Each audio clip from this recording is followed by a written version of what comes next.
Sean todos bienvenidos al panel de expertos sobre acceso a documentación de seguridad nacional e inteligencia. Este evento ha sido organizado por una red creada recientemente, denominada Red de Archivos y Abordar el Pasado. Fue formada en 2019, con el objetivo general de brindar apoyo a los actores que trabajan en el nexo entre acceso a archivos, derechos humanos y abordar el pasado en distintos contextos del mundo. La red tiene como objetivo intercambiar conocimiento, experiencias y aprendizajes a fin de fortalecer las capacidades y conocimientos de sus miembros.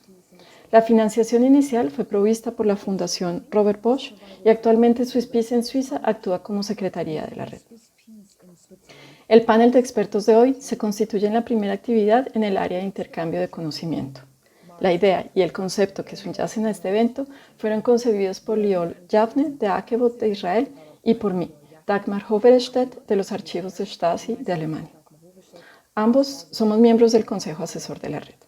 Este consejo también está formado por Memoria Abierta de Argentina, el Centro Internacional para la Promoción de los Derechos Humanos de UNESCO, también de Argentina, Documenta de Croacia, el Departamento de Derecho de Oxford del Reino Unido y el Archivo Histórico Sudafricano SAHA de Sudáfrica. Los representantes de las organizaciones miembros del Consejo Asesor tendrán la oportunidad de formularles preguntas a los panelistas posteriormente. Me gustaría iniciar ahora con el panel de expertos, dándole la oportunidad a cada uno de los expertos de hablar sobre la relación de sus organizaciones con la documentación secreta.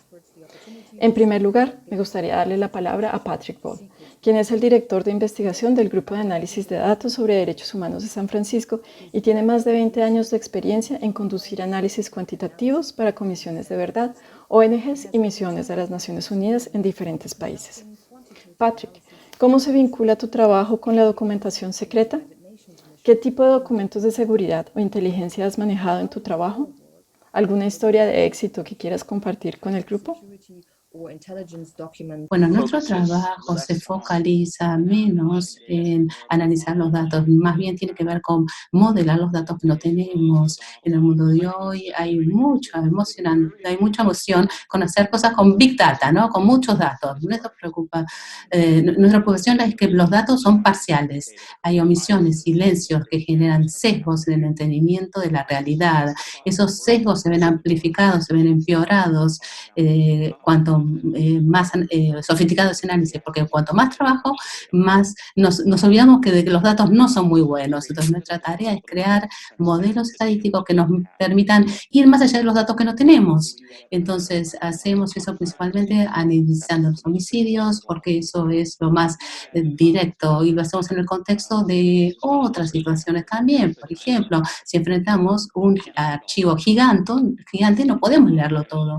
En Guatemala tenemos archivo histórico de la policía, 80 millones de páginas. Entonces, como para hacer algún tipo de caracterización estadística sobre lo que sucede en el proceso de la policía, representado por esos archivos, nosotros ayudamos a nuestros colegas en Guatemala a crear una muestra al azar representativa de los documentos. En esa muestra pudimos caracterizar el flujo de información, por ejemplo, el mecanismo burocrático que pasa información de una parte de la oficina a otra parte de la oficina. Eso nos ayuda entonces a explicar a los fiscales en algunos casos por qué unos documentos en particular son totalmente consistentes con el resto del funcionamiento burocrático, de alguna manera es anómalo con respecto al funcionamiento. Crucialmente, en los dos casos que nosotros presentamos esta evidencia, los documentos seleccionados por los archivistas demostrando que eran totalmente consistentes con el resto del funcionamiento burocrático de la organización.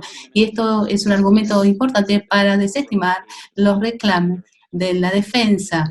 Es una forma de reforzar el argumento de que el reclamo, de que el jefe de la oficina, el director de la policía, tenía responsabilidad por la desaparición, la tortura de un activista en particular. Entonces, cuando nosotros hablamos grupo de análisis, somos los que analizamos los datos que están faltando. Eso es importante. Yo quería destacar eso y lo quiero hacer porque los archivos nos dan un ejemplo muy rico de este tipo de problemas que enfrentamos. Absolutamente. Básicamente, esto significa que uno puede recabar conjuntos, por ejemplo, de documentos del Estado o las autoridades del Estado que le digan lo que ocurrió, porque a través del análisis uno puede poner una capa sobre los documentos que no están ahí. Entonces usted zanja una brecha, pero no maneja directamente tal vez documentación secreta o no necesariamente intenta tener acceso a documentos de inteligencia, documentos nacionales. No, no intentamos hacerlo, pero a veces llegan estos documentos a nuestras manos. Por ejemplo, en Chad, Human Rights Watch y las ONG de derechos humanos de Chad descubrieron una pila de basura en una prisión abandonada, una alta cantidad de documentos que eran los registros operativos de la policía secreta en el presidente Hassan Habri de los 80. Estos documentos eran muy valiosas fuentes de información sobre el régimen de este presidente y de las violaciones de derechos humanos, y estos organismos hicieron gran trabajo con esto. El tipo de documentos que encontraron era la situación diaria de las cárceles, y en estos informes de situación diaria había una cantidad de personas a la mañana, cuántos eran liberados, cuántos prisioneros llegaban, cuántos eran transferidos a otras instituciones y cuántos fallecían. Y a partir de estos informes diarios, muchos mantenidos durante años, pudimos calcular la tasa de mortalidad diaria de la cárcel. Y eso mostró que la tasa de mortalidad diaria era 4 veces mayor que la tasa de mortalidad, por ejemplo, de los prisioneros de los Estados Unidos en las cárceles de Japón. Entonces, esto fue un punto de datos muy interesante en el análisis de lo que ocurrió en la presidencia de este señor en las cárceles. También en Senegal ocurrió en 1925. La condena, hubo muchas referencias a este hallazgo, este punto de datos. No era porque era tan sorprendente, sino porque lo que proponía la defensa es que la presión era una cosa terrible, las cosas terribles pasen, pero no hay nada especial o delictivamente especial en cuanto a las condiciones de las cárceles en ese periodo. Era al contrario, se pudo demostrar que las condiciones eran muy tremendas, mucho más tremendas que en cualquier otra cárcel que se mantiene de manera legal. Muchísimas gracias. Entonces, en este caso, los datos eran más que los documentos en sí mismos, se pudo argumentar con los datos. Muy bien. Ahora me gustaría darle la palabra a Michael Evans, que va a hablar sobre el acceso a los documentos. Michael Evans trabaja en el Archivo de Seguridad Nacional durante hace muchos años, es analista senior y el director de los archivos y documentaciones de los proyectos de México y Colombia, y tiene mucha experiencia en cómo desclasificar documentación de Estado y otras. Y él y su colega han utilizado la Ley de Transparencia de México para ayudar a desclasificar la información sobre grandes violaciones de derechos humanos. Bueno, esta es una breve introducción porque realmente tienes una gran experiencia con la Ley de Acceso a la Información de los Estados Unidos, de libertad de la información. La pregunta entonces es, ¿cuál es el trabajo de la organización y la relación con los documentos secretos? ¿Cuál es el tamaño de los archivos que ustedes tienen? ¿Y cuáles los éxitos más importantes que han tenido? Y el tema más acuciante que enfrentan hoy en cuanto al acceso a documentos de inteligencia. Sí, nuestra relación con los documentos de seguridad nacional es muy directa, es la razón de nuestra existencia.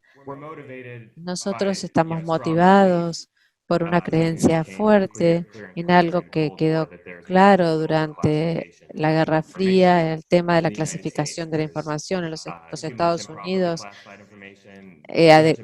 Clasificó información adecuadamente, mucha información se mantuvo clasificada durante mucho tiempo después de que ya se habían desaparecido las sensibilidades. Esa es nuestra razón de existir. Nosotros incluimos muchas personas, organizaciones, parece que fuéramos organizaciones de inteligencia, pero no lo somos. En realidad somos un archivo que desclasifica documentos de seguridad nacional. Los documentos, la desclasificación no de los documentos originales, sino de las copias. Este es nuestro desafío, ver qué hay detrás de esas partes reducidas o cortadas de los documentos. Bueno, como dijo Patrick, nosotros simulamos los datos que no tenemos. Es una forma interesante de verlo. No somos científicos de datos, pero hacemos algo similar. Nosotros tenemos que imaginar o inferir la existencia de información que no tenemos, a dónde podría llegar a estar y, bueno, solicitarle a la gente correcta a través de la ley de acceso a la información que tenemos en los Estados Unidos. Esta es nuestra principal herramienta. Hemos desclasificado información, obvio no de documentos originales, entonces no somos un archivo per se, pero sí preservamos documentación universalmente desclasificada. Tenemos nuestra base de datos interna, que tiene cientos de miles de documentos,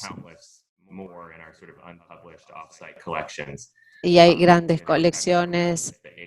El archivo está desde los 80, o sea que se ha trabajado muchísimo en todos tipos de temas que afectan la seguridad nacional de los Estados Unidos. Yo trabajé principalmente en América Latina, en los proyectos de América Latina, principalmente en Colombia y en México, lo que tiene que ver con políticas de drogas, pero también violencia y abusos de derechos humanos. Entonces, los registros con los que trabajamos nosotros son registros de organismos como el Departamento de Estado, el Departamento de Defensa, el Comando Sur de los Estados Unidos, organismos de inteligencia como la CIA o la NSA, si tenemos suerte, la DEA.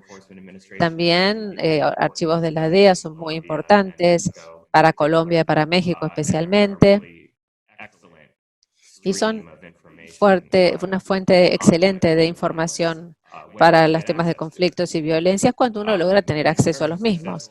Y en cuanto a historias de éxito, y quiero ser breve porque quiero escuchar a todos los demás, es un panel muy interesante.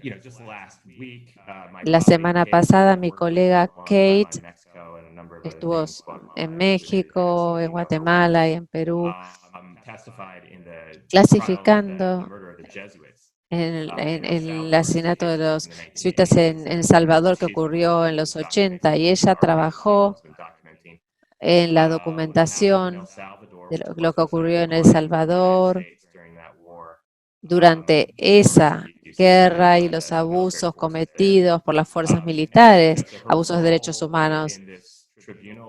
Bueno, en este tribunal tuvo el rol básicamente de los fiscales, presentaban parte de estos documentos desclasificados y ella decía, bueno, soy experta, soy la persona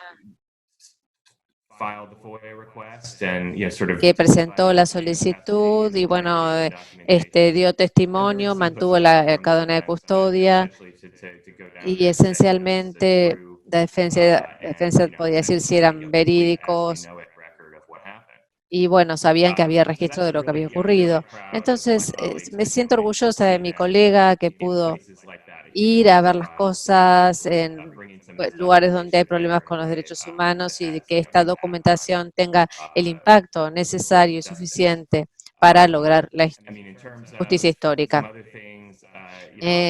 Bueno, hace algunos años también pude ir a ICC y presentar miles de documentos a Shihita Brands International sobre los pagos que habían hecho los escuadrones de la muerte durante algunos años.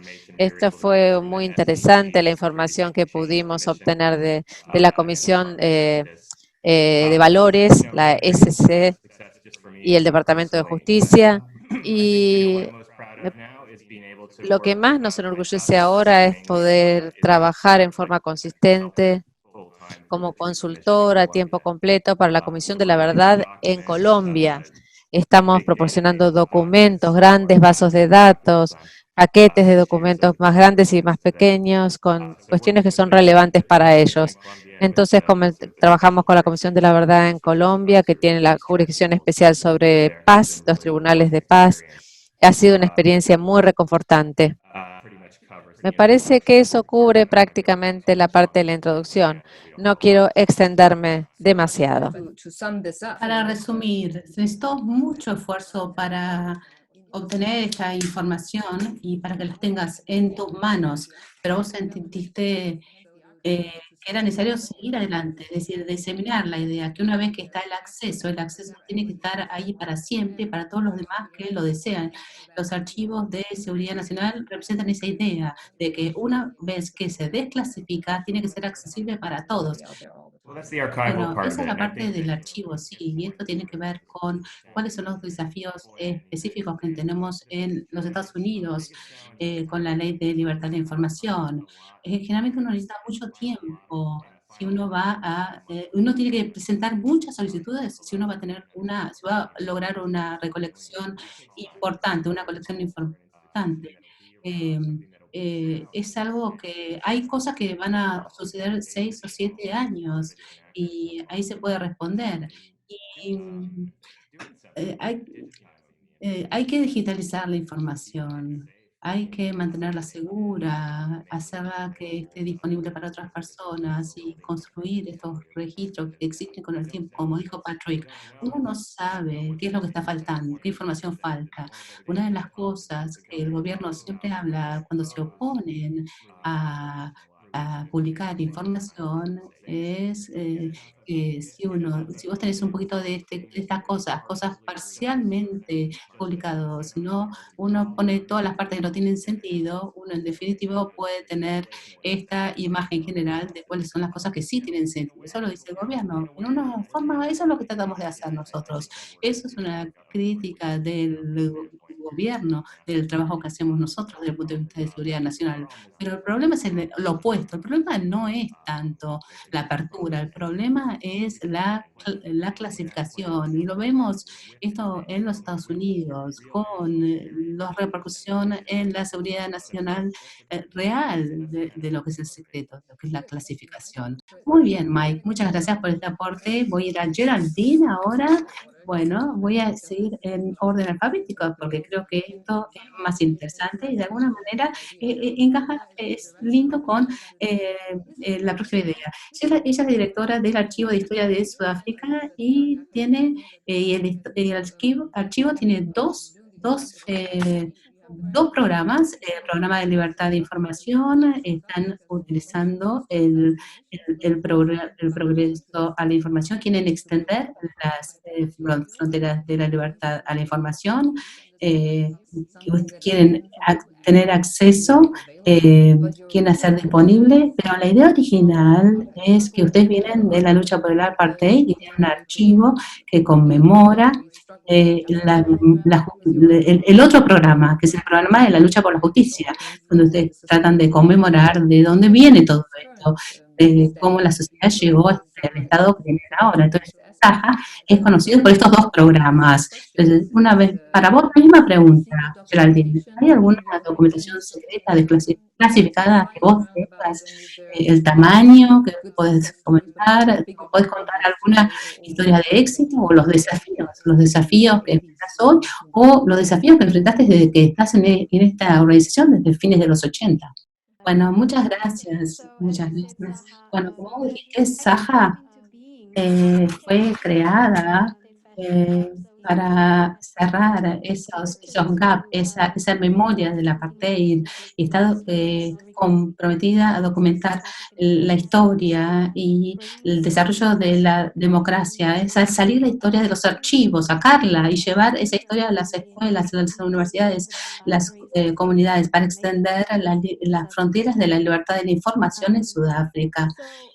Por lo tanto, uno de los legados del apartheid ha sido esta cultura persistente del secreto que fue generada por el gobierno del apartheid, que puso secreto o clasificación en la estructura básica de su gobierno. Pero el régimen de apartheid también obligó a los movimientos opuestos de la oposición en operar en secreto, como por evitar la represalia. Eso a su vez generó una cultura de secreto que llevado a Sudáfrica a la era post-apartheid. Y esto se ve en diferentes ejemplos, comenzando tal vez con la Comisión de Verdad y Reconciliación en los 90, que comienza con la responsabilidad de investigar las atrocidades del apartheid, bueno, y completamente la divulgación de de la amnistía y dándolo a las víctimas algún tipo de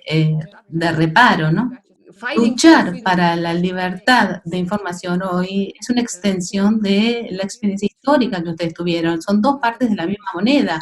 No parece inusual entonces que SAG esté luchando para tener más acceso a la información porque realmente está tratando de cumplir la lucha por la libertad desde los primeros días, desde el pasado. Sí, es así. Entonces yo estaba diciendo que comenzó con la Comisión de la Verdad y la Reconciliación en los 90, eso que luchó con esa cultura persistente del secreto y continuó con los diferentes estados de la Comisión de consulta, de indagación, de investigación. En el contexto actual se focaliza en la captura de los recursos del Estado dentro de esta cultura abarcativa del secreto. Yo sé, por ejemplo, del Banco de las Reservas Sudafricano que los solicitudes de acceso a la información de registros relacionados a los delitos económicos de apartheid nos muestra que este secreto hoy todavía prevalece. Cuando nosotros reconocemos cómo estos resultados del pasado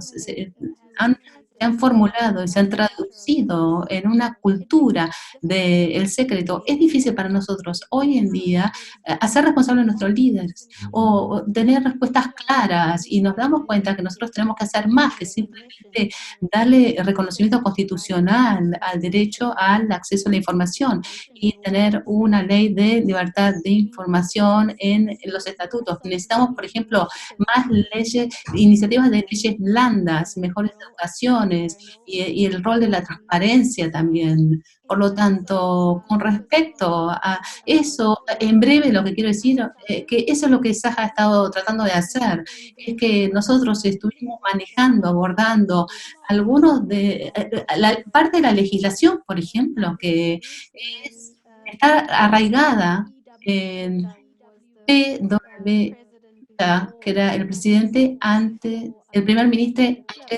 antes de Klerk.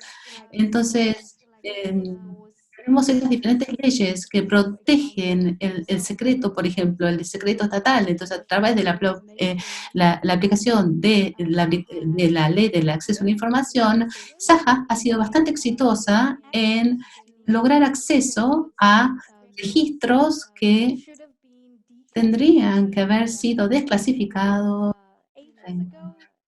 años atrás, pero debido a al hecho que generalmente se cae en el secreto y en la apertura, por eso después necesitamos utilizar la legislación del acceso a la información como para tener acceso a, por ejemplo, a un archivo de vigilancia que se mantuvo oculto por la Policía de Seguridad, que ahora está en los archivos nacionales, por ejemplo, ¿no? Entonces, a veces es un proceso muy largo y es un proceso no necesario, para nada innecesario, especialmente si es el archivo propio de la persona, personal de la persona, por ejemplo, y con frecuencia también cuando uno tiene que estar en un proceso de litigación, un proceso legal, y generalmente es el último recurso, es costoso, es exhausto, es cansado. Y ahora, por ejemplo, el 29 de mayo, después de 6 años de luchar una batalla legal, SAJA finalmente prevaleció contra el Banco de Reserva de Sudáfrica sobre los registros que ellos de los 80, registros de los 80. Entonces, hay diferentes razones por las cuales a veces las agencias públicas rehúsan dar acceso a la información que es el interés público. Por ejemplo, van a decir que la solicitud que se hizo fue vaga, que no es en el interés del público conocer ser supuestos delitos económicos que tienen que ver con apartheid, sí, pero que tiene la repercusión económica y política en nuestro presente. Entonces es importante entender eso. Y después el costo, ¿no? Nosotros perdimos el caso en el 2018. La Corte Suprema dio un fallo contra Saja y también tuvimos que pagar 2.7 millones de RAND. Eso tuvimos que pagar nosotros, una organización de la sociedad civil. Eso fue el fallo. Y también dijo que la solicitud fue vaga y que no era el interés, no era el interés del público. Nosotros tuvimos que ir a la Suprema Corte de Apelaciones, que rechazó el fallo de la Corte Suprema en esencia. Entonces, yo diría que la promoción del acceso a la información, la ley en sí mismo, ha sido exitosa, pero, por ejemplo, yo esta cifra, desde que Saja comenzó con el programa de libertad para la información en el 2001, Saja presentó más de 2.000 solicitudes para registros relacionados al apartheid y 22% de estos fueron rechazados. Y después, por supuesto, después se va a una apelación y otros 30% de estas solicitudes fueron rechazadas completamente, por ejemplo.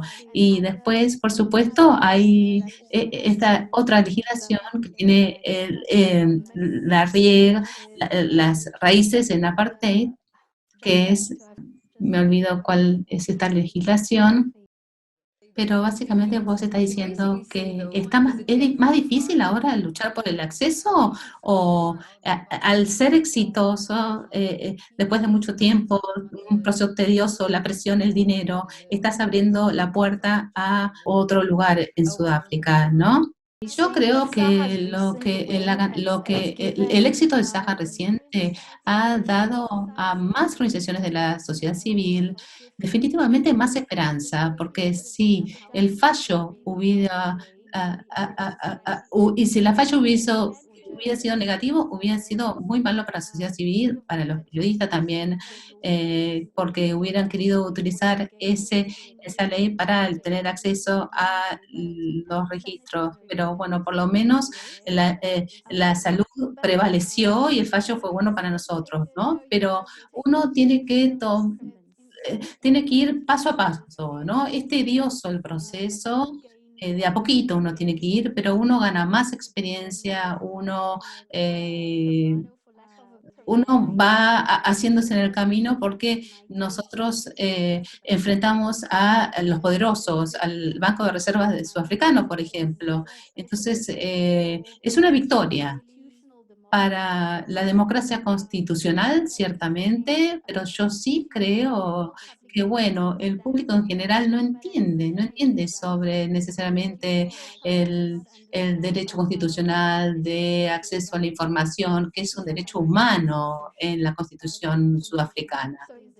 Entonces, con respecto a eso, bueno, esa es una gran victoria para Saja, yo diría, y Saja a través de los años también ha sido clave para generar acceso a estos registros que nosotros obtuvimos del Archivo Nacional o del Departamento de Justicia.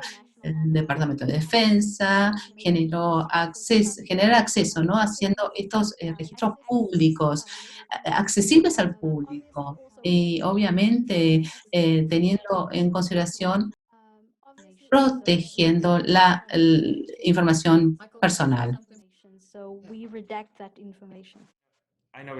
Quería preguntarle a Geraldine si brevemente ella puede, o tal vez como parte de la discusión, hablar si hay algún proceso de apelación, hay un proceso de apelación administrativa al que puede recurrir, que le resulte de utilidad, o simplemente cuál es el proceso para volver a recurrir al tribunal. Bueno, lo que ocurre, usted está hablando de De proceso, sí. Nosotros enviamos una apelación interna, obviamente 60 días, dependiendo del tiempo que haya que esperar, pero a menudo este pedido, esta solicitud ni siquiera, o sea, va al oficial de información. Si es el Archivo Nacional, uno tiene una respuesta. Si es la Policía de Sudáfrica, también le responden, pero con el Departamento de Defensa o el Departamento de Justicia, realmente esos son los más difíciles, los organismos públicos más complicados, que generalmente ni siquiera responden después de que uno envía una apelación interna.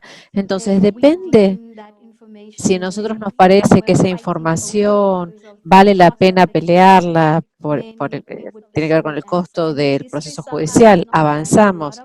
Ahora, Saja no hizo mucho procesos judiciales, especialmente con los registros del TRC, siempre se logran acuerdos extrajudiciales. Por eso no nos hemos involucrado demasiado en el acceso a las víctimas del TRC. Pero antes de que esto fuera puesto a disposición del público, esto lo manejó el Departamento de Justicia realmente. Y esencialmente es necesario cambiarlo porque en los archivos muchos archivos se desmantelaron. Para sacar el punto principal acá, entonces, cuanto más vaga y más tediosa es el proceso de organización, les resulta a ustedes más difíciles, a ustedes mejores son las estrategias para que ustedes puedan perseguir el trabajo. Sí, a veces, bueno, nuestros fondos obvio que no son infinitos como los del gobierno, entonces tenemos que ver cómo lo hacemos.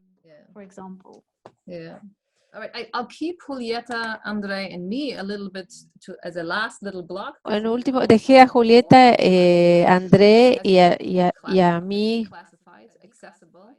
porque trabajamos con archivos desclasificados, con reglas, pero primero terminamos la ronda. Quisiera darle la palabra a Trudy, que se une aquí con su conocimiento.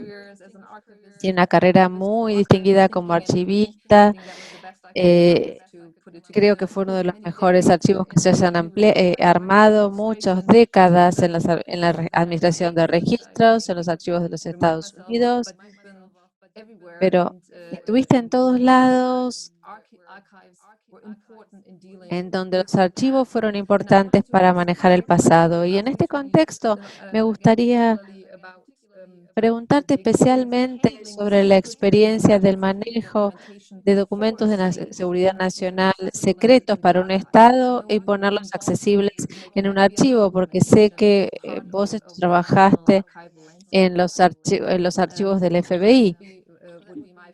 Esta sería mi primera pregunta o punto a tener en cuenta. Y después sé que con las actividades de la Comisión de las Verdades y los juicios tuviste mucho contacto con documentos secretos, documentos de inteligencia. Si tenés alguna historia que se te ocurra o una tendencia que ves si es más difícil o más fácil o ideas respecto a la transparencia, si aparecen estas ideas en los pensamientos de la otra parte. Bueno, los veo a todos, los escucho a todos. Perdón que por alguna razón no puedo hacer funcionar la cámara.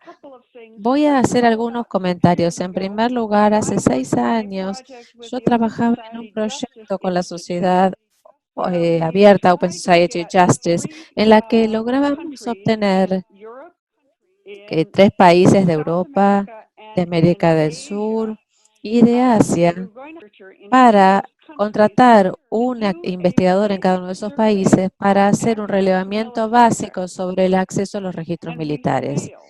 Y nosotros fallamos, no lo pudimos hacer. Y lo interesante en este contexto es que a pesar de que íbamos a pagarle al investigador, nos decían, no lo podemos hacer, no podemos obtener la información y les pedíamos que obtuvieran documentos. ¿Dónde estaban los documentos? ¿Quién los mantenía? ¿En qué condiciones de acceso estaban? ¿Quién tomaba las decisiones? No queríamos los documentos clasificados. Y así de difícil es. Un amigo mío en uno de los países europeos me dijo, no es el timing adecuado, no es el momento justo. Otros intentaban hacer ese relevamiento y veían que no podían obtener la información. Y lo ve yo misma con el ejército de los Estados Unidos y pasé muy mal.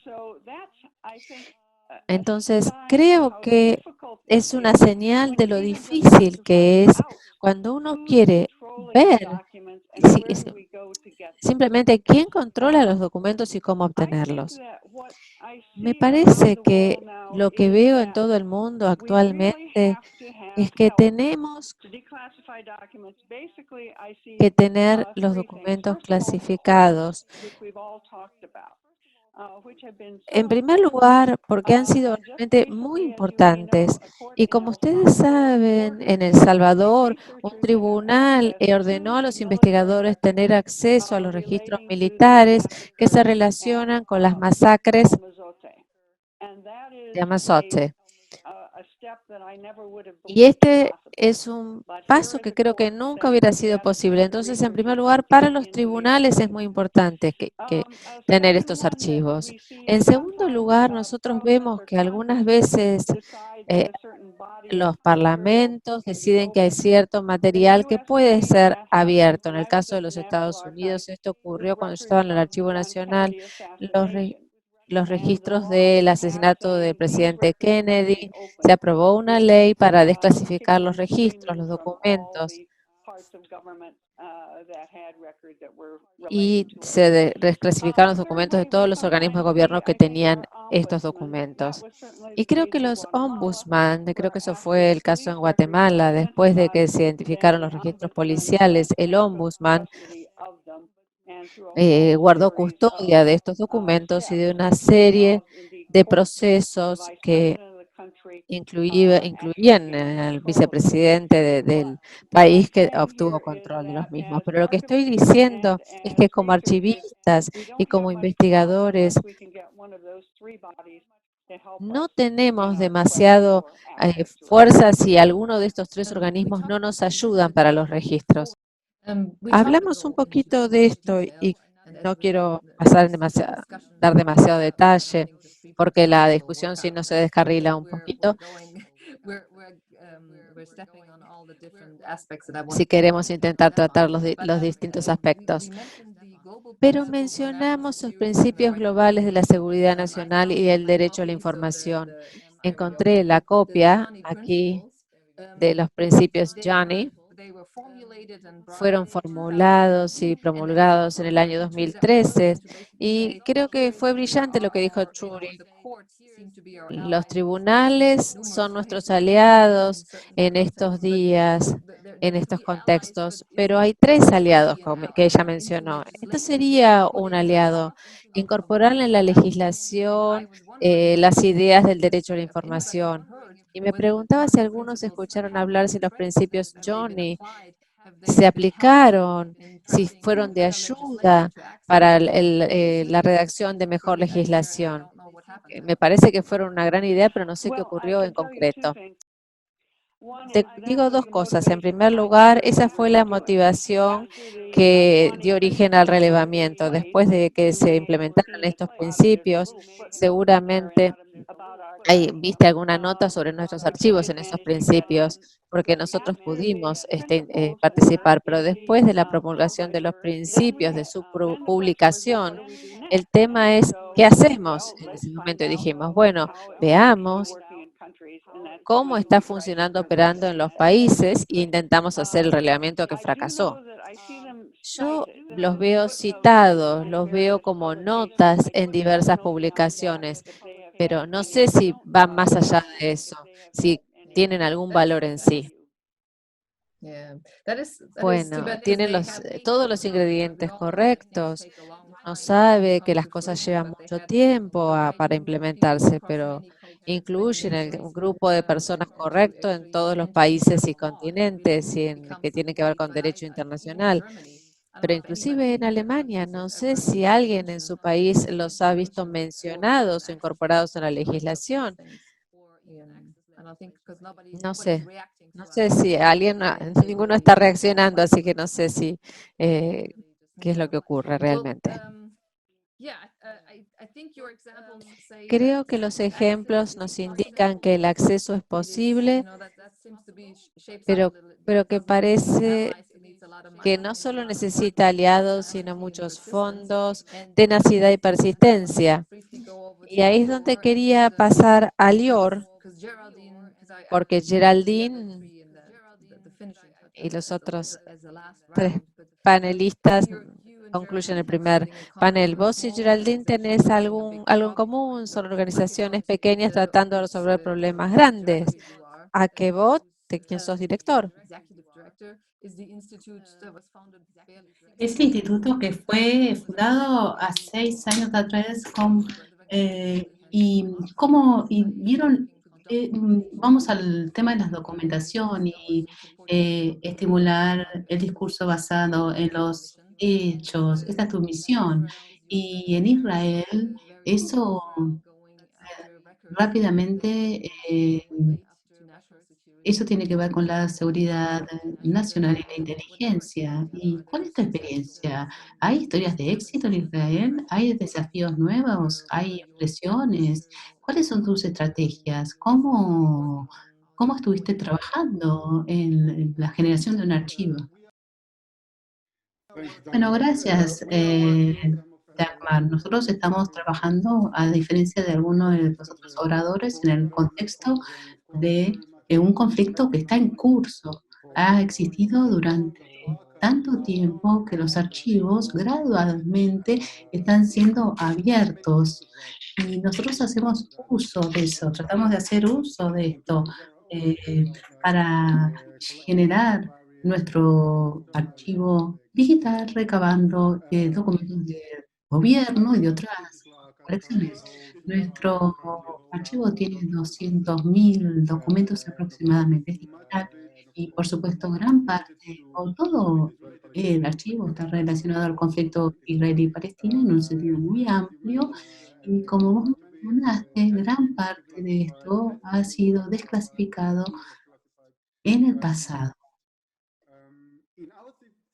En nuestra situación, nosotros estamos en un estado donde la ley israelí con respecto al acceso del público es bastante buena y permite el acceso a la documentación aún cuando está sobre lo que nosotros llamamos periodo de restrictivo de acceso, bajo, a no ser que haya un examen, es decir, si puede generar daño a la seguridad nacional o privacidad o relaciones con los países exteriores, eso en el caso no, que es bastante estándar. Sin embargo, cuando uno mira el alcance de la documentación que está realmente abierto al público, uno ve una situación donde el gran archivo de Israel, el militar, solamente ha desclasificado hasta ahora aproximadamente el 1% de sus tenencias. Una situación en otros archivos de gobierno es un poquito mejor, pero no tanto mejor. Y hay diferentes razones, pero ese fue nuestro primer proyecto, entender por qué ocurre. Nosotros sí conocemos que hay documentos específicos en el archivo, pero no podemos tener acceso a pesar de tener una ley bastante buena. ¿Y encontraron una respuesta a esa pregunta? Bueno, incluyendo el hecho de que algunos funcionarios actúan más allá de sus derechos legales como para negar acceso a la documentación. Y esto nos ha llevado a desarrollar, es decir, y si saltamos a lo que supuestamente tenía que ser la tercera parte de nuestra discusión hoy, una de las cosas que nosotros nos dimos cuenta que era muy importante para los usuarios de los archivos, para los investigadores, es conocer la ley sobre acceso público al archivo. Entonces, muchos de los investigadores, y puedo decir que algunos de los archivistas también, tienen muy poco conocimiento sobre lo que es la ley actual y los derechos que tienen los investigadores bajo la ley actual. Cuando conocen la ley, es más fácil hacer apelaciones y luchar por los derechos y en algunos casos ir a los tribunales.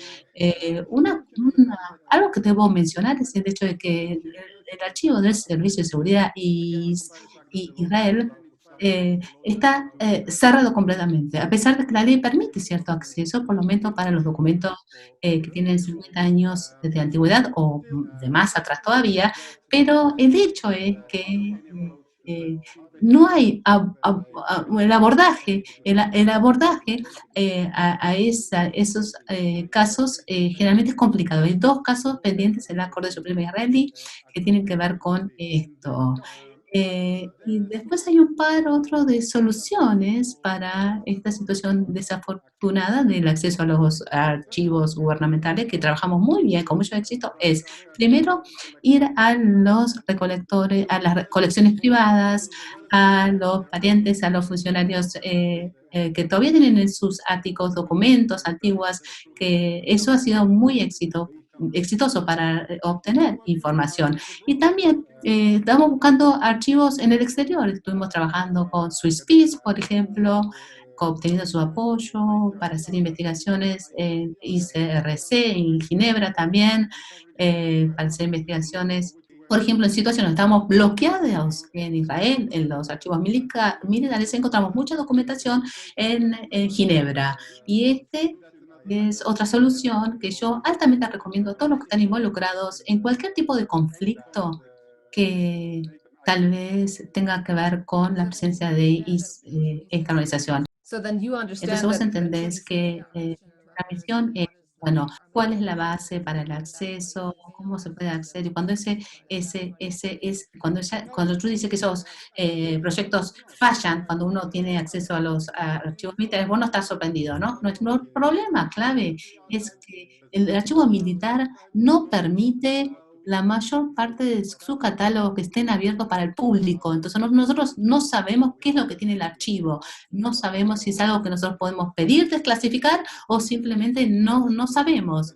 Una historia de éxito que me pediste es pues, similarmente con el archivo estatal israelí, que hace un par de meses eh, divulgó una lista de 250.000 archivos de lo que ellos llaman registros desclasificados internos, un catálogo, y solamente ahora nosotros podemos pedir desclasificar estos documentos que en el pasado nosotros no sabíamos que existían. Entonces, hay historias de éxito, ¿no es cierto? Poco tiempo, existen, hace 6 años ustedes, pero ya tienen un par de documentaciones que ustedes pudieron obtener, ¿no? Vos estás interesado particularmente en este taller y yo creo que la razón era compartir más estas experiencias y ayudarnos entre nosotros, ¿no? O ¿cuál es tu idea en particular, esta cuestión de hablar? ¿Qué es lo que es importante para vos de esta discusión? Bueno, yo pensé que, dado que muchos de nosotros estamos tratando de dilucidar cómo manejar el acceso a la documentación de seguridad nacional, otra documentación que nosotros consideramos sensible, yo creo que hay mucho que podemos compartir entre nosotros. Nosotros escuchamos a Michael y a Geraldine, ambas organizaciones, yo creo que cuando nosotros también establecimos Akebot, aprendimos mucho de otras organizaciones y yo creí, me pareció que era una buena idea compartir un poco las frustraciones, pero también algunas ideas sobre cómo superar estas barreras que nosotros enfrentamos y compartimos. Bueno, yo me tomé, yo pienso como una burócrata. Eh, eh, eh, entonces hay que conocer las reglas, ¿no? Pero también todo lo que parece obvio a veces no está. Conocer las reglas, las leyes, los derechos y también conocer los parientes del ex gobierno. Creo que esa es una ventaja.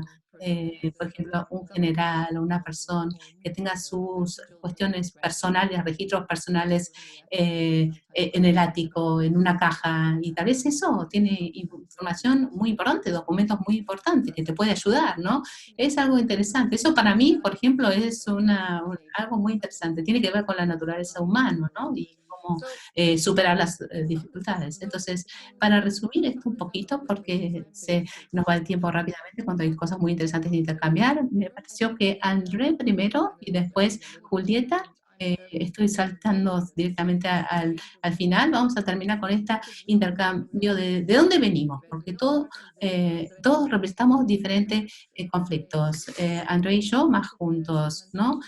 Documentación formalmente clasificada que se abre, y André, podés hablar sobre el estudio del totalitarismo a través, y después el archivo de seguridad, donde hemos hecho una colaboración estrecha. Yo también me pareció que era importante con Julieta también, ¿no? Que representamos archivos en Alemania, nosotros, pero también donde la policía secreta fue desmantelada, desacreditada, pero los cuerpos de inteligencia que existen hoy contemporáneos continúan trabajando, ¿no? ¿Cómo es el acceso a los archivos? Hay superposición, hay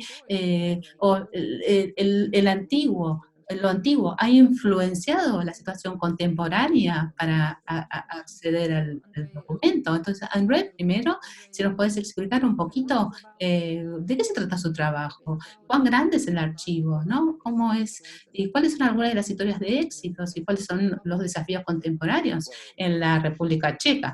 Bueno, nuestra situación es diferente, como Dagmar dijo. Nosotros tuvimos una revolución, un cambio muy importante en el 89, entonces es más fácil hacer abrir los archivos desde entonces, pero se necesitó tiempo.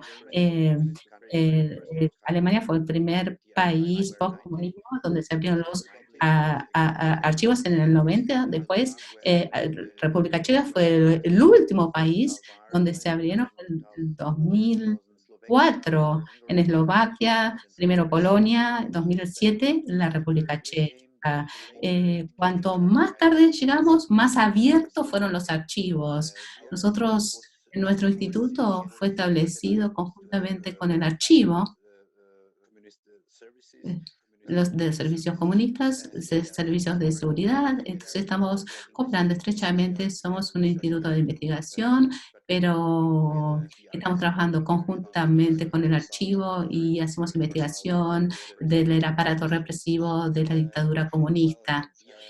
Bueno, el archivo tiene 20 kilómetros de material, de archivos, principalmente de la seguridad estatal, al igual como la Stasi en Alemania, o la KGB en Rusia, o la Unión Soviética, es en la misma estructura, ¿no? Y nosotros tenemos también archivos militares, entonces todo fue armado, juntado en nuestro archivo, y todo está abierto. Aún en Alemania no es tan fácil ir a los archivos. En la República Checa, si uno está interesado en los archivos de cualquier persona, uno va a tener acceso a esa información.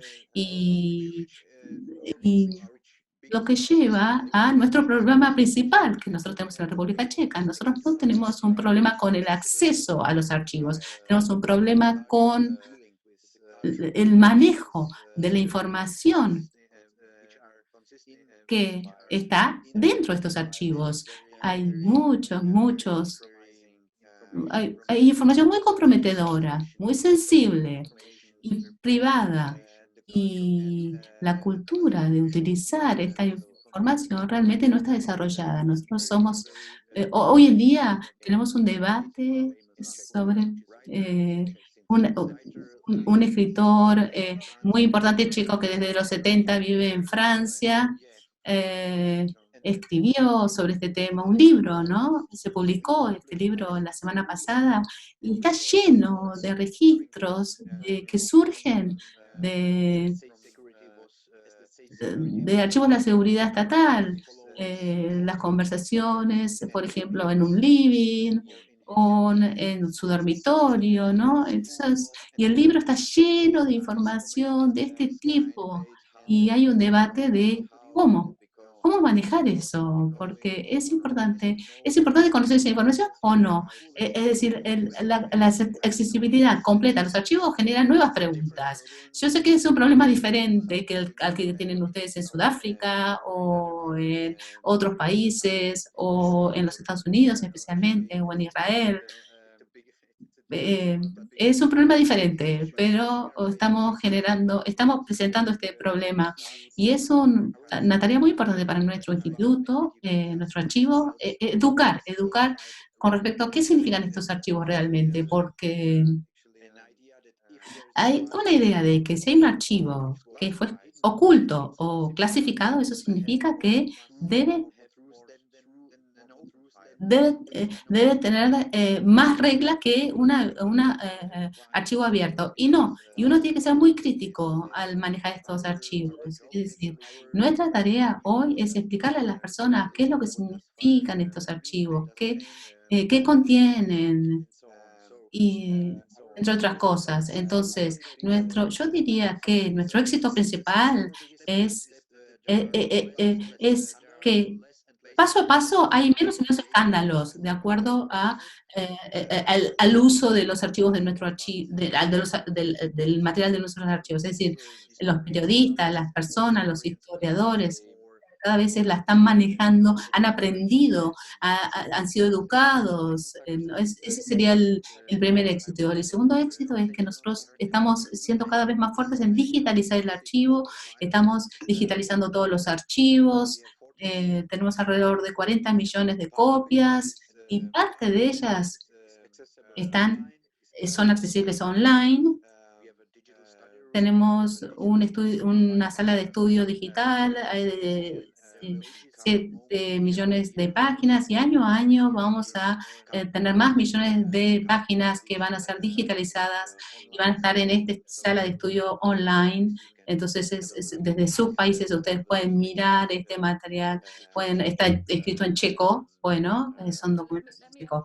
André, tengo una pregunta, porque en el 89, 90, en la revolución y el comienzo del archivo en el 2007, hubo un periodo muy largo de tiempo donde la Seguridad Nacional y las agencias de inteligencia continuaron trabajando, continuaron utilizando los registros, o lo que vos haces hoy puso presión diferente con respecto a cómo el público observa el trabajo de las agencias de seguridad y de inteligencia hoy en día. El nuevo servicio de seguridad después de la revolución utilizó en parte las viejas estructuras, especialmente el espionaje. La mayor parte de los archivos los utilizaban después de la revolución. Inclusive ahora, paso a paso, vuelven a manejar los archivos de los 70, de los 80, y los están entregando los archivos a nosotros. Cada año muchos son entregados y se inicia un debate de cómo abrir los archivos después del 90, porque tuvimos un acceso total antes de 1989, pero en realidad no había acceso a los archivos después del 90. Ya pasaron 30 años, pero bueno, es el momento de ver el tema que pasó en los 90, poder saber cómo la estructura antigua de la dictadura comunista, cómo participó en la nueva realidad y cómo se generó el nuevo régimen después de la revolución. Muchos de ellos tuvieron mucho éxito y volvieron, pero necesitaríamos el acceso a los archivos. Es muy difícil investigar. Por supuesto, nuestro instituto sabemos cómo hacerlo, o acceder a la seguridad del Estado. o las instituciones que eran los representantes típicos de la élite comunista. Pero ¿cómo tuvieron ellos éxito en la nueva democracia? Eso es algo que tenemos que saber, porque muchos de ellos se enriquecieron y fueron muy exitosos, especialmente el primer ministro. Era parte de la élite tardía comunista y ahora es primer ministro. Bueno, nos gustaría saber más sobre la estructura social creada a finales del movimiento socialista que digamos que continuó en los tiempos más modernos. Sí, hay mucho poder contemporáneo para defender aquí todavía. Es más difícil, pero bueno, me parece que es interesante esta fusión o continuación, a pesar de que la historia está abierta. Alemania ha incorporado en los archivos nacionales, en la ley de archivos nacionales, acceso a nuestros organismos de inteligencia, pero depende de la voluntad de ellos, ¿no? Son los organismos de inteligencia interior deciden qué es lo que se puede, a lo que se puede acceder y a qué no. Bueno, este es el comienzo. E igualmente vamos a tener que dilucidar cuáles son las partes que faltan, las que van a dejar afuera. Pero por primera vez se garantiza que ellos nos tengan que dar algo. Los organismos de inteligencia interna tienen esa obligación. Muy bien, Julieta, entonces. Creo que cerrás muy bien en lo que estaba diciendo André.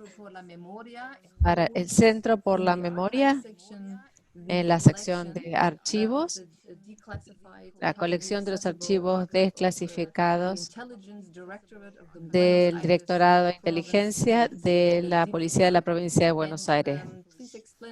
Por favor, explícanos un poquito cuándo se abrieron estos documentos, este archivo, y cómo ha sido la experiencia.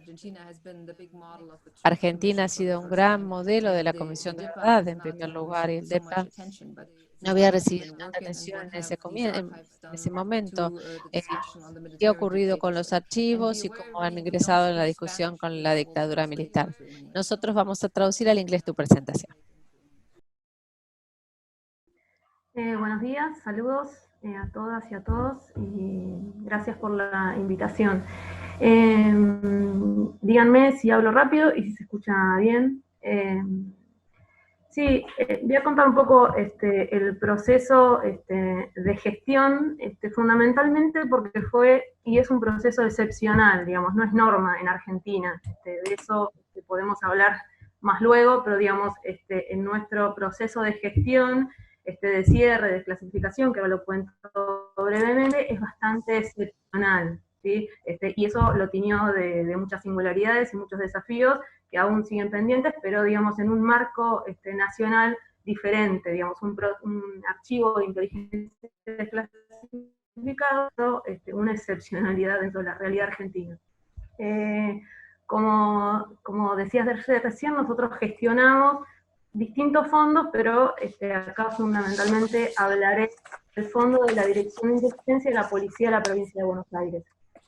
Voy a situar un poco el contexto, la relación entre archivos, derechos humanos en nuestro país, porque creo que le dio ese marco y esas condiciones de posibilidad para que esa excepcionalidad ocurriera. Digamos, hay un piso que permitió y que explica ese proceso de desclasificación que en otro contexto no sé si hubiese ocurrido, no tiene sentido pensar contrafácticamente, pero hubo condiciones que posibilitaron eso.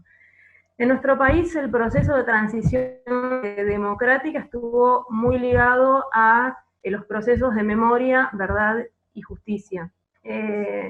Proceso que se inicia, por nombrar, bueno, en el 83, cuando termina la última dictadura militar, y hay estos procesos de memoria y justicia tienen digamos, como dos hechos muy paradigmáticos, muy ejemplares y que han trascendido lo nacional, como son el informe de la CONADEP, que es la Comisión Nacional de Personas Desaparecidas, y el juicio a las juntas. Ambos procesos de la mano de la clase política y de los organismos y familiares y víctimas, se fundó, se sostuvo fundamentalmente por el testimonio de las víctimas. El reclamo por la apertura de los archivos fue una constante y es una constante de los organismos de derechos humanos y marcó ese proceso de transición democrática, pero que no tuvo un eco en ese momento. Los testimonios de las víctimas fueron lo que sostuvieron esos dos procesos de memoria, verdad y de justicia. ¿Por qué digo esto? Bueno, porque ese reclamo por la apertura de los archivos, que se da incluso antes de que terminara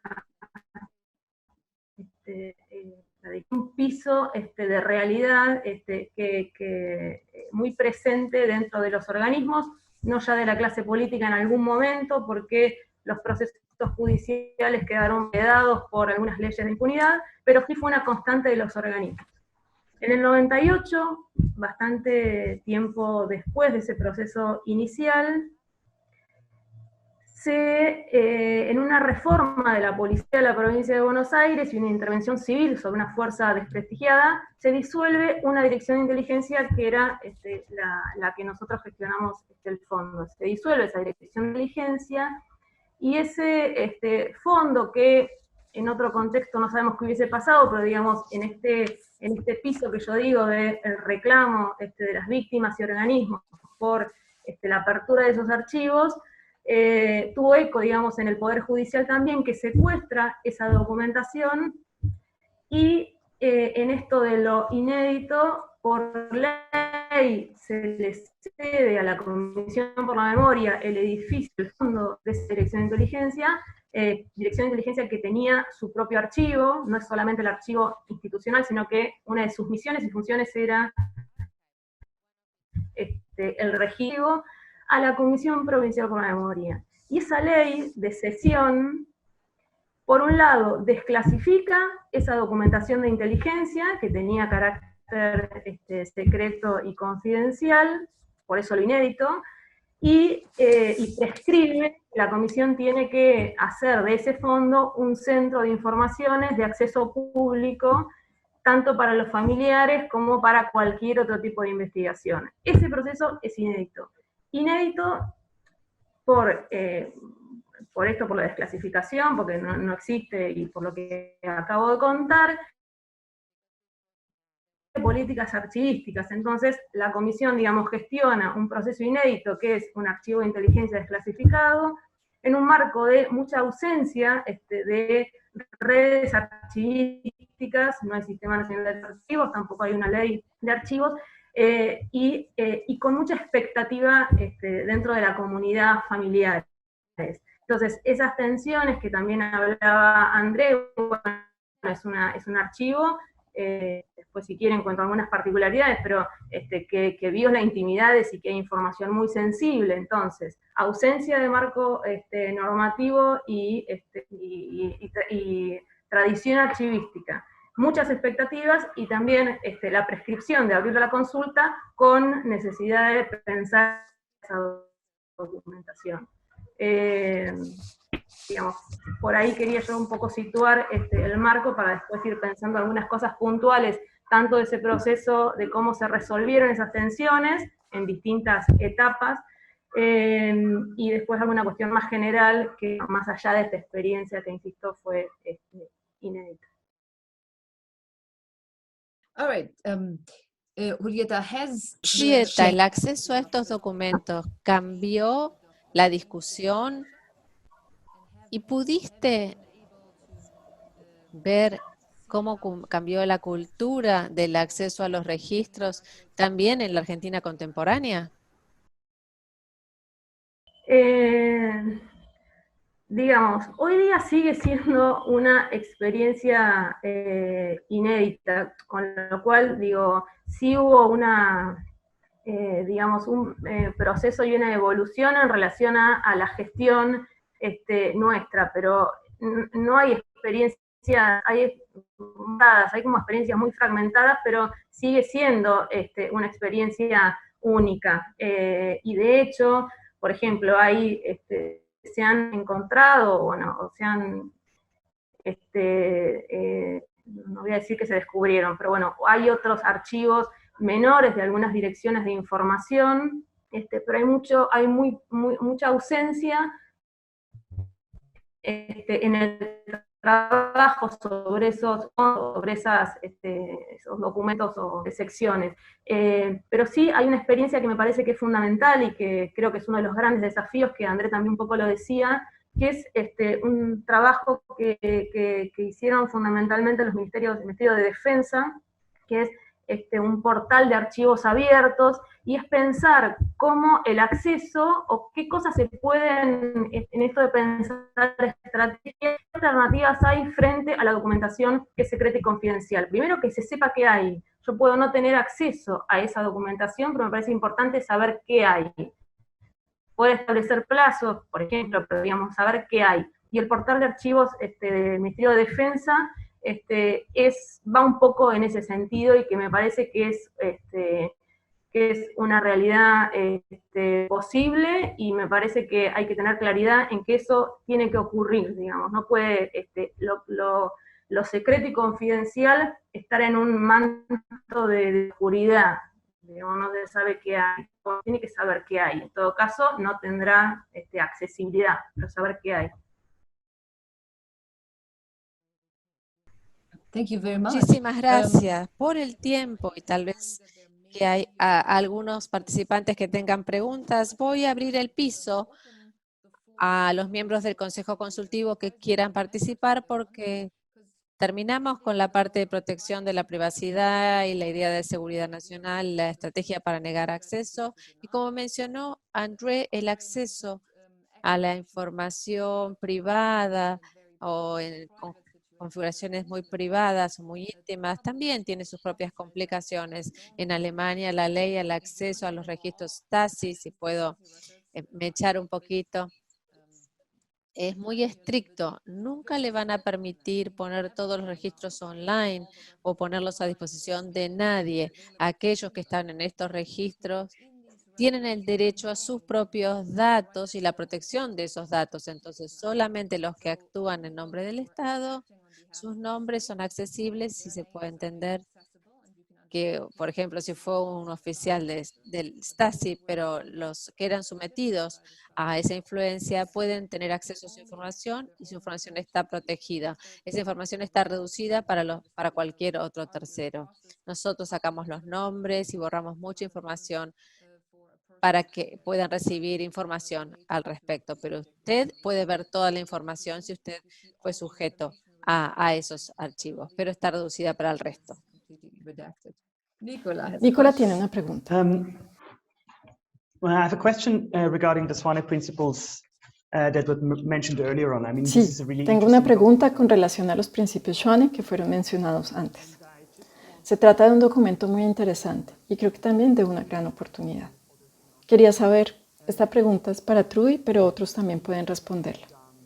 ¿Qué crees que se puede hacer para promover aún más los principios SWANE o promover más su uso para lograr el acceso a la documentación secreta? secret documentation. Trudy, ¿quieres empezar a responder o intentar responder? Sure. I'd like to see them adopted in various countries. Me gustaría que los adoptaran en diversos países, especialmente importante las ONGs, porque necesitamos, en primer lugar, que la gente sepa de su existencia y entienda su contenido. Y creo que si pudiéramos lograr que ONGs relevantes convocaran particularmente grupos de discusión y tomaran una posición diciendo creemos en esto y creemos que el gobierno debiera respetar estos principios, empezaríamos a generar un impulso. Pero hasta que no logremos que se comprendan en estos ámbitos, creo que no van a ser de mucha utilidad.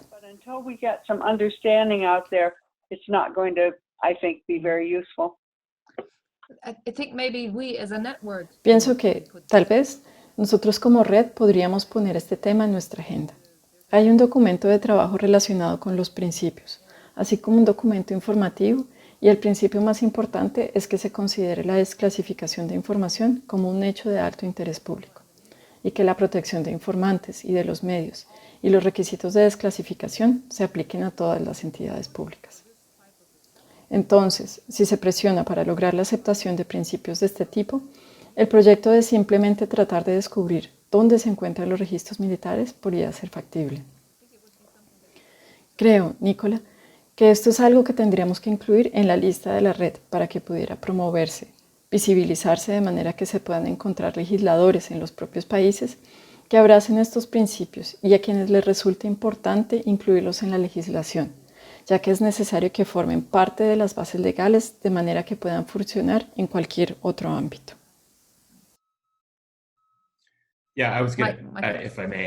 Brevemente, yo no creo que haya mucha esperanza en los Estados Unidos, por ejemplo, en la ley, Pero pero yo creo que creo que una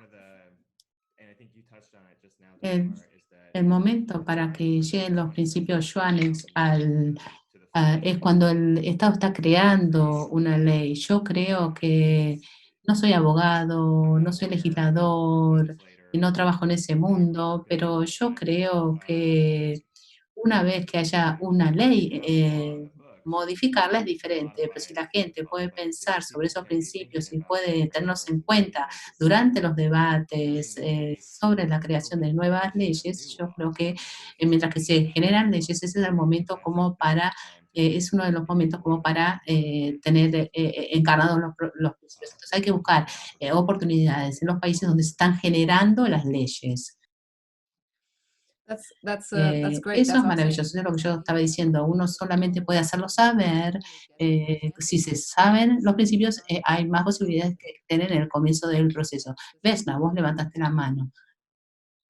Yo simplemente quiero apoyar esta idea de promover estos principios, a pesar de que los obstáculos que tenemos en el país. Te doy un ejemplo de Ucrania, que aún la documentación que en principio públicamente es accesible, por ejemplo, información con respecto a los juicios, a procedimientos judiciales normales. Eso tiene que ser público y son públicos, pero es apenas accesible para las organizaciones de derechos humanos, por ejemplo. Eso es un tema. Aparte de publicar de la documentación de juicios que de otra manera no está accesible de una manera organizada o en otros documentos, por ejemplo, hay que hacer accesible. El punto es cuánto tiempo podemos invertir en hacer que la documentación que no es accesible, que está clasificada, es decir, cuánto tiempo como para hacer algo, bueno, para hacer algo comparable al enorme esfuerzo que hizo Saja, ¿no? Los casos que eventualmente se llevaron a la Corte Suprema, eso es fantástico, ¿no? Pero el punto es, vamos a necesitar décadas para llegar a esa etapa. Entonces, para ser honestos y decirlo simplemente, es así. Y también me gustaría mencionar que con respecto a la documentación de diferentes servicios secretos, en Croacia, una gran parte fue transferido del servicio secreto a el Archivo Nacional de Croacia desde el 37 al 90, diferentes servicios de seguridad que trabajaron durante ese periodo. Esta transferencia se hizo en el 2015 y esta documentación ahora está disponible para los investigadores. El otro paquete de importante documentación con respecto a los tribunales militares en los 90, esos procedimientos han sido transferidos al archivo y eventualmente hemos investigado profundamente esa documentación, porque nosotros queríamos investigar en qué casos las leyes de amnistía habían sido implementadas de manera inapropiada. Y ese análisis generó algunos frutos, porque los casos se pueden presentar y en algunos casos eventualmente fue posible continuar con el procesamiento de aquellos que eventualmente habían recibido la amnistía.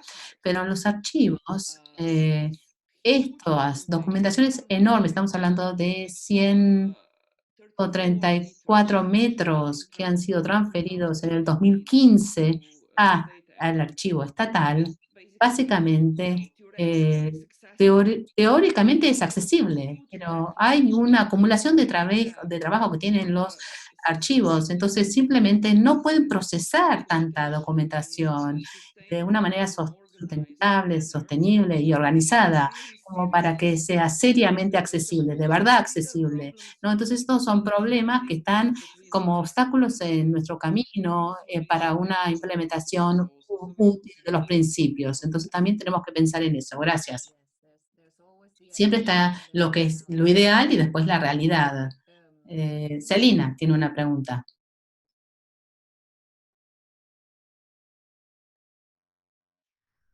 Hi, I will Hola, speak in. voy a hablar en español. Yo quería preguntar. I wanted to ask, given the fact that we have Julieta from the Provincial Commission for Memory, and I want to tell you that, as Julieta said, the experience in terms of accessibility and declassification of the intelligence office of the province of Buenos Aires, Pero que ahora estamos en un proceso bastante interesante en términos de que hay una primera intervención a lo que fue la Secretaría de Inteligencia Nacional, y es la primera vez que se logra entrar a un archivo de ese estilo. Pero lo que yo quería preguntar fundamentalmente es a otras experiencias, a Dagmar, a experiencias que hayan trabajado específicamente con el acceso de este tipo de documentación de inteligencia que sabemos que es bien particular en términos de que, como ya todos sabemos, no todo lo que se dice en los documentos es verídico, es fáctico, ¿no? Entonces hay que tener, sobre todo con la documentación producida en inteligencia, un cuidado muy particular. Digo, lo que la menciono Julieta porque en la Comisión Provincial por la Memoria lo han trabajado mucho, ¿no? La cuestión de la fabricación de falsos informes. Bueno, incluso nosotros lo estamos viendo en esta intervención, lo estamos viendo ahora mucho. Entonces, esto también nos lleva al trabajo sobre los contextos de producción de la documentación de inteligencia. Entonces yo quería ver si hay alguno que tenga algo en particular para decir en términos de eso, cómo se enseña a leer esa documentación al público general, ¿no? Porque muchas veces el gran problema que tenemos, y es un problema que estamos teniendo, por ejemplo, con las desclasificaciones que estamos recibiendo de Estados Unidos, que es documentación que se lee muy literalmente, como, bueno, lo que dice el documento es, y como es muy difícil construir los contextos de producción, porque recibimos los documentos, como decimos en Argentina, pelados, digamos, en un montón de puntos, todos en un PDF, sin tener muy claro qué agencia lo produjo y demás. Bueno, es muy difícil enseñar a leer y hacer entender, sobre todo, ¿no? Incluso a los propios, en el caso nuestro, a nosotros mismos, a los propios organismos de derechos humanos que están muy ávidos de nueva información, es muy difícil hacerles entender cómo leer eso, y que a veces se pueden caer en errores como muy grandes. Insisto, yo creo que la Comisión Provincial por la Memoria en Argentina es un gran ejemplo de cómo ha trabajado con eso y cómo ha enseñado, pero es todavía un gran reto que tenemos, pues todo el tiempo aparece este peligro, y entonces quería ver si hay algún otro que quiera decir algo al respecto. Gracias. Great question, Patrick. Patrick levantó la mano. Michael puede decir algo al respecto también. Volvemos a lo que dijiste al comienzo, ¿sí? Siempre falta algo, entonces tenemos que entender qué es lo que falta para poder completar toda la imagen. Sí, exactamente. Aliento a la gente a comunicarse con los usuarios de archivos y a los que preparan archivos, que no están completos y no están completos por diversas razones, como historiadores, analistas. Estamos acostumbrados a material que falta, así que utilizamos nuestro juicio crítico y el contexto para ver qué es lo que falta. Creo que cuando la gente cree bases de datos se olvida de esta lección. porque ponen unos datos en la base de datos y mágicamente creen que están completos y después se puede hacer un análisis estadístico que sea significativo. Bueno, hace 30 años que trabajo en esto y les cuento que no es así. Poner las cosas en una base de datos, aún desde un archivo, no lo completan desde mucho más de lo que estaba al principio. Cuando uno lo pone en una base de datos y hace análisis estadístico, se olvida lo parcial que era y simplemente las estadísticas le dicen lo que la gente puso en el archivo, pero no le indica lo que ocurre en la realidad, simplemente lo que hay en el archivo. Las cosas que no están en los archivos, porque los servicios policiales y de inteligencia no saben todo, hay muchas cosas que no saben, y lo que no lo saben no aparece en el archivo. Y más aún, lo que ellos eligen poner en el archivo es algo. Yo tengo un ex colega que escribió un libro sobre la creación de los documentos de los archivos históricos de Guatemala y sobre qué es lo que elegían poner los archivos y qué es lo que elegían no poner, básicamente por su propia decisión, es una decisión personal. Pero, sin embargo, el efecto histórico que tenían estas exclusiones es dar forma a una comprensión específica del pasado que le agrega una complejidad política y social. Que puedo circular la tesis de mi compañero, que es muy interesante, pero yo los aliento a pensar en esto en un contexto cuantitativo. Utilizamos cada vez más las estadísticas para otros mecanismos centrados en datos para entender las grandes cantidades de información, pero no nos olvidemos de lo más importante que los archivistas y los historiadores saben, que no está en los archivos. Esto es un error muy común y muchas veces yo hablo con académicos, etcétera, y les hago saber exactamente esto. Lo mismo pasa con los archivos de Stasi, estoy completamente de acuerdo. Todos los recursos históricos necesitan un contexto y un organismo de inteligencia. La policía no es diferente. Siempre hay un ser social, una estructura, hay individuos, personas, cartas, reglas, reglamentaciones, imágenes que quieren proyectar dentro de la organización de ese momento. Entonces, especialmente si uno coloca información íntima, personal a disposición del público que ha sido recabada por un organismo de inteligencia, genera el tipo de conflictos que describió André en la República Checa, lo que se describió de la Argentina. Es información cruda, pero no es diferente de las otras historias que necesitan un contexto y solamente son parte de la verdad, no es la única verdad.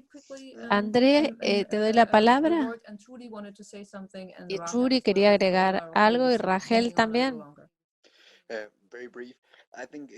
Brevemente, creo que es normal que después de abrir los archivos, los documentos de este tipo, siempre haya una sobreestimación de lo que pueden hacer. Lleva tiempo antes de darse cuenta que son fuentes de archivos normales como cualquier otra, y uno tiene que combinarlas, tiene que realizar un juicio crítico para que estos documentos proyecten una imagen plena del pasado, tanto sea posible. Nosotros tenemos 60 historiadores en nuestro organismo y trabajamos muy de cerca con ellos, porque a pesar de que tenemos este archivo, no es la única fuente de investigación del régimen totalitarista comunista. Muchos documentos están ahí por accidente, muchos documentos se destruyeron por accidente también. Y hay personas que tienen los archivos y hay otras personas cuyos archivos o expedientes han sido destruidos, pero no significa que ellos no hacían nada o no colaboraban con el régimen comunista. Entonces, todos estos contextos tienen que combinarse y lleva tiempo. Lleva mucho tiempo hasta que los historiadores puedan verlo y que el público también acepte este ejercicio holístico. específico. Y en este campo específico de la documentación de la policía, uno tiene que tener cuidado de no continuar con la metodología de la policía secreta. Si uno continúa abordando los documentos con esa mentalidad, está jugando el juego de ellos. Tiene que decir, bueno, es simplemente un documento con un contexto específico que tengo que entender, pero no hay que darle un valor adicional per se. Tenés razón cuando decís algo sin precedentes, si es nuevo y único, desplegado hacia la sociedad, y es algo muy potente. Judy, Can you hear me? ¿me escuchan? Sí, te escuchamos. I just wanted to call attention to Quería Council on Archives hablar document, del tema de los documentos de los archivos, los principios del trabajo de los archivistas en cuanto a los derechos humanos. Y si uno vio los estados internacionales o declaraciones internacionales que tienen que hacer los archivistas, inclusive incluyendo cosas como protección por ellos mismos. Información muy valiosa para pensar el rol del archivista y el manejo que hace de los documentos y la forma de pensar que tiene el aval que le dan para poder ayudar a la gente a entender en relación específicamente con los derechos humanos. Gracias, Judy. Rachel, ¿querés hacer algún comentario? Sí, en realidad tengo un vínculo directo a esta declaración, enunciado. Entonces, todos representan organizaciones que tratan de acceder a documentos que no son suministrados por las autoridades. Entonces me pregunto, ¿a ustedes son organizaciones también que han supervisado o tomaron los archivos que eran propiedad de instituciones y tienen responsabilidad de brindar acceso a esos documentos? ¿Ustedes tuvieron éxito o han trabajado en lograr el acceso en la parte del proveedor, en el cambio de cultura de la institución del Estado a lo largo del tiempo? Si ustedes han visto estas organizaciones o considerado estas organizaciones para que sean parte también de esta discusión. Puedo responder directamente. Los organismos de inteligencia, por ejemplo, el BND, se han trasladado a Berlín, abrieron un museo, tienen un centro de visitantes ahora y tienen un historiador, y nosotros hemos visitado, tuvimos la visita cerca de nuestro campus. También ellos visitaron en nuestro sitio y nosotros el de ellos, y bueno, tiene que ver con la inteligencia. Han comprometido a la inteligencia actual en cuanto al camino hacia la transparencia y hacia el acceso, lo que implica esto para el pasado y para el presente. También invitamos a internos o pasantes para que estén una tarde ahí y entiendan cómo son las cosas, para que vean cuál es el trabajo de inteligencia. Y tenemos estos ejemplos históricos. El diálogo me parece que es muy importante, porque ese es el problema de mañana si no empezamos con el diálogo. En Alemania intentamos un poquito, es raro para ellos estar en público, ser conocidos y ser vistos. Los organismos de inteligencia tiene que ver con nombres falsos y no identificados. Entonces, tener un historiador con un nombre realmente es algo nuevo para ellos. Pero se pueden hacer cosas, y yo creo que después de 30 años de la apertura de estos archivos, se ha impactado en su cultura. Si yo puedo acceder a los archivos antiguos, ¿por qué no puedo acceder a los presentes como ciudadano? Entonces, su actitud ha cambiado, como mínimo, por lo menos en el caso de Alemania. ¿Hay alguien más que tenga un comentario o observación?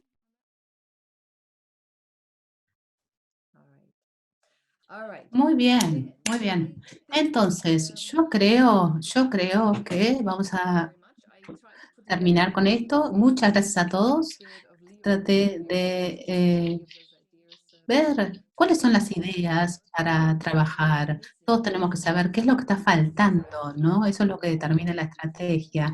Siempre va a haber algo que falta, pero como uno nunca sabe lo que falta, entonces uno toma lo que tiene. Eso es lo que Michael dijo, que eventualmente si vos tomás un poquito de todas partes, no sabés qué hacer, finalmente eso va a generar un panorama general. Geraldine dijo que el default es secreto, no apertura. Uno tiene que aceptar eso. Y Julie dijo, necesitamos aliados y legisladores en los tribunales, entre todos.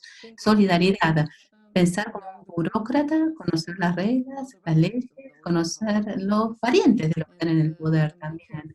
Y tener cuidado con la información de inteligencia con respecto a la gente y su vida pública. Entonces, esas fueron las pequeñas cositas que yo retuve. Muchas gracias a todos por dedicar tiempo en nuestra reunión. Fue fascinante, muy interesante, en todos los usos horarios. Y vamos a vernos, espero, en algún momento, acá o en la vida real. Esperemos si podemos salir de esta pandemia algún día. Muchas gracias y cuídense.